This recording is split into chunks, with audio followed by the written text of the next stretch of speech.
Assalamualaikum dan selamat datang ke Pala Bola News. Seperti biasa, Pala Bola News akan menyajikan berita bola sepak terbaik kepada anda semua pada setiap hari.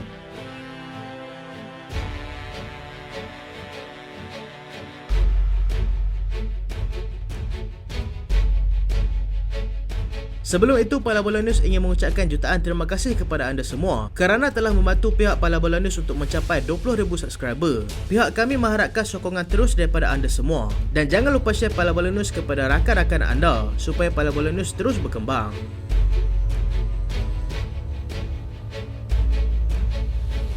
Kita mulakan dengan keputusan beberapa perlawanan menarik di Eropah. Di La Liga, Atletico Madrid membelasah pasukan Rayo Vallecano 7-0 dan berikut adalah kedudukan semasa La Liga di Spanyol.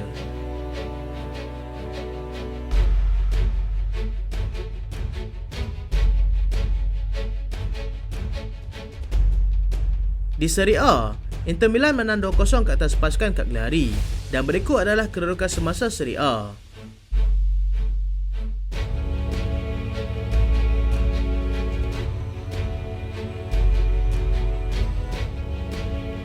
Kita lihat dulu perkembangan bola sepak di arena tempatan. Malaysia dalam fasa terakhir implementasi sistem VAR.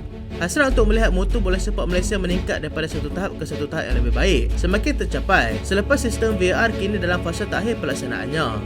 Berita gembira itu dikongsikan sendiri oleh FAM yang memaklumkan bahawa sistem bantuan pengadil itu bakal diimplementasikan tidak lama lagi. Menurut FAM lagi, seramai 40 orang pengadil Malaysia bersama 14 replay operator kini sedang menjalani latihan fasa kedua VAR bermula 26 Ogos hingga 11 September nanti. Latihan fasa pertama telah pun berjaya dijalankan pada 15 dan juga 16 Julai secara atas talian. Langkah progresif ini diambil sebagai inisiatif oleh Presiden FAM sendiri, iaitu Datuk Haji Hamidin Haji Muhammad Amin. Persiapan ini dijangka bagi memastikan bahawa perlawanan di peringkat asal seperti Piala AFC dan juga ACL di negara ini dapat berjalan lancar dengan penggunaan VAR. Setiap proses latihan akan memberikan penekanan kepada aspek penggunaan teknologi simulator VAR yang berkonsepkan minimal interference, maximum benefit tanpa merecatkan kelancaran perlawanan. Latihan ini juga akan diteruskan lagi dengan fasa ketiga yang dijangka akan berlangsung pada bulan November dan Disember nanti. Penang pecat pengarah teknikal dan juga pengurus pasukan. Susulan daripada prestasi buruk yang membelenggu pasukan Penang FC sejak kebelakangan ini, pihak pengurusan kelab telah mengambil langkah drastik dengan memecat pengarah teknikal dan juga pengurus pasukan itu. Pengumuman itu telah dibuat menerusi laman media sosial rasmi milik skuad Harimau Kumbang itu semalam. Tindakan pemecatan itu dilihat perlu bagi membawa kembali kestabilan dalam pasukan. Sehubungan dengan perkara tersebut, Penang FC juga menyatakan yang ketua jurulatih baru mereka nanti akan juga menggalas sebagai pengurus pasukan bagi melincingkan lagi urusan skuad senior mereka. Pembaruan ini diharap dapat memberikan kesan baik kepada pasukan untuk jangka masa panjang nanti. Beberapa nama telah pun dikaitkan mengisi kekosongan jawatan tersebut. Antaranya adalah bekas pengendali pasukan Kedah FC, Azrakur Abdullah.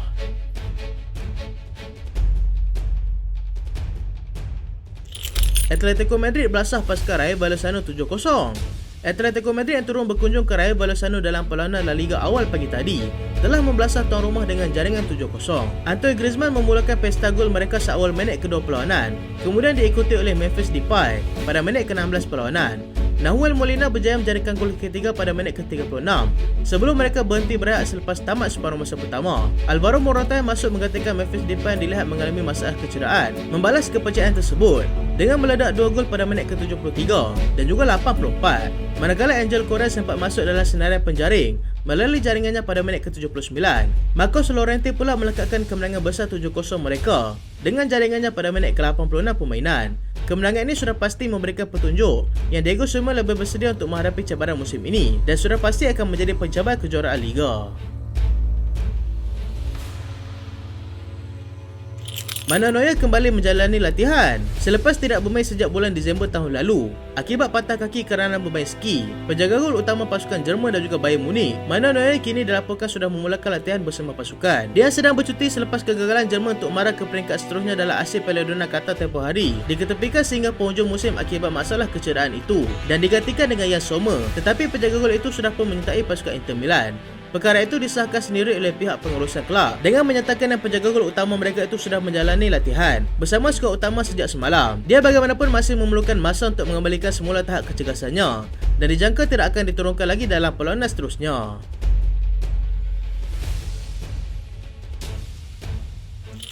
Fred tampil untuk sahkan pemain baru Manchester United. Fred yang sudah pun meninggalkan Manchester United untuk menyertai pasukan Fenerbahce tampil untuk mengesahkan pemain baru yang akan menyertai bekas pasukannya itu. Dia mengucapkan selamat maju jaya kepada penjaga gol utama mereka, iaitu Altay Bayindir, yang semakin hampir untuk menyertai bekas rakan pasukannya di Old Trafford. Pemilihan Bayindir ini adalah kerana untuk menggantikan Dean Henderson yang kini sudah bersetuju untuk pergi ke Crystal Palace. Bayindir dijangka akan tiba ke Old Trafford sebab saja proses perpindahan Dean Henderson selesai. Crystal Palace sudah pun bersetuju untuk membayar sebanyak 20 juta pound dan United berjaya mendapatkan Bayindir sekitar 5 juta pound sahaja. Vinicius Junior terpaksa diketepikan akibat masalah hamstring. Penyerang pasukan Real Madrid, Vinicius Junior, terpaksa diketepikan selepas dia mengalami masalah hamstring semasa mereka menanti PES 1-0 ke atas pasukan Celta Vigo tempoh hari. Dia hanya sempat beraksi selama 18 minit sahaja dalam perlawanan tersebut. Terpaksa dikeluarkan selepas mengadu tidak selesa pada bahagian tersebut. Perkara ini telah disahkan sendiri oleh pasukan perubatan kelab, di mana mereka mendapati dia mengalami kecederaan tersebut selepas menjalani beberapa ujian. Dia tidak akan terlibat dengan perlawanan menentang pasukan Getafe nanti dan mempunyai masa untuk berehat panjang menjelang international break nanti. Apa yang menjadi kegusaran pasukan ialah dia sempat pulih sebelum pertemuan dengan pasukan Real Sociedad dan aksi menentang rival mereka iaitu Atletico Madrid. Dan lebih pelik lagi, aksi UCL akan bermula pada bulan hadapan.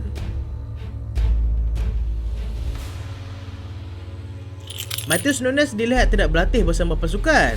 Pemain tengah pasukan Wolves, Matheus Nunes, dilihat tidak berada dalam kem latihan bersama pasukan Wolves selepas berita perpindahannya ke pasukan Manchester City semakin menjadi kenyataan. Dia bagaimanapun berdepan dengan tindakan disiplin oleh pasukannya sekarang ini. Akibat tindakannya itu, City dilaporkan sudah pun bersetuju untuk membayar sebanyak 60 juta pound kepada pasukan Wolves selepas tawaran kali pertama mereka sebanyak 45 juta pound ditolak. City terpaksa mendapatkan pemain tengah yang baru selepas mereka kehilangan Ilkay Gundogan dan juga Kevin De Bruyne yang terpaksa berehat panjang selama 4 bulan selepas menjalani pembedahan untuk memulihkan masalah hamstringnya. Mereka sebelum ini dikaitkan dengan Lucas Paqueta, tetapi mengalihkan tumpuan mereka kepada Nunes selepas pemain tersebut melalui kontroversi baru-baru ini.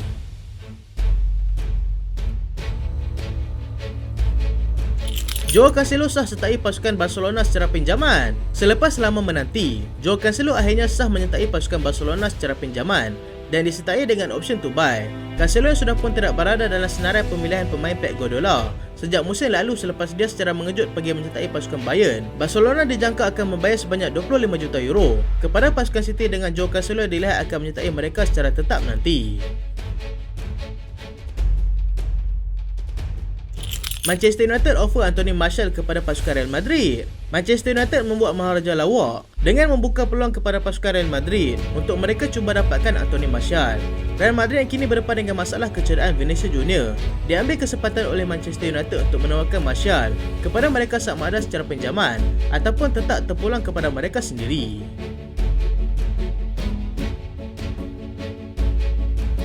Bayern akan cuba dapatkan Scott McTominay.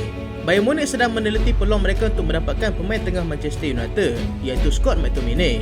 Mereka kini berkemungkinan besar akan melepaskan Ryan Gravenberch kepada Manchester United sebagai pertukaran untuk mereka, tetapi terpaksa berdepan dengan cabaran daripada Liverpool. Napoli sudah bersedia untuk dapatkan Amrabat. Napoli dilaporkan sudah pun bersedia untuk cuba mendapatkan Sofyan Amrabat yang sudah beberapa kali menyatakan hasrat untuk meninggalkan pasukan. Dia sebelum ini begitu hampir untuk menyertai Manchester United, tetapi kelengahan United menyebabkan dia membuat keputusan untuk tidak menyertai mereka.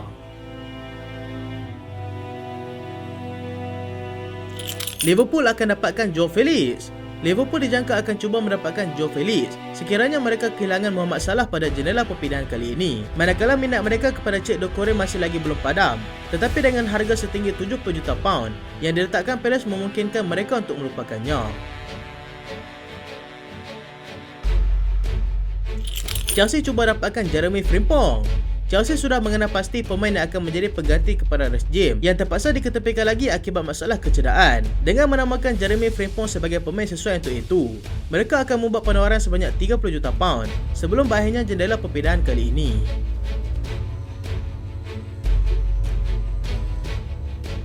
Romelu Lukaku sah berpindah ke pasukan Roma selepas proses perpindahan Lukaku ke Juventus yang gagal. Pasukan Roma berjaya mendapatkan Lukaku secara pinjaman daripada pasukan Chelsea dengan tiada option to buy, yang mana Lukaku akan kembali ke pasukan Chelsea selepas habis tempoh peminjamannya. Pasukan Roma akan membayar sekurang-kurangnya 5 juta euro untuk yuran perpindahan Lukaku dan akan membayar sebahagian gaji Lukaku bersama Chelsea, iaitu 7.5 juta euro untuk 10 bulan.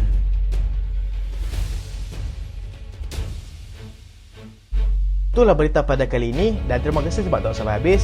Jangan lupa like, jangan lupa share, jangan lupa subscribe. Aku Sulian. Assalamualaikum.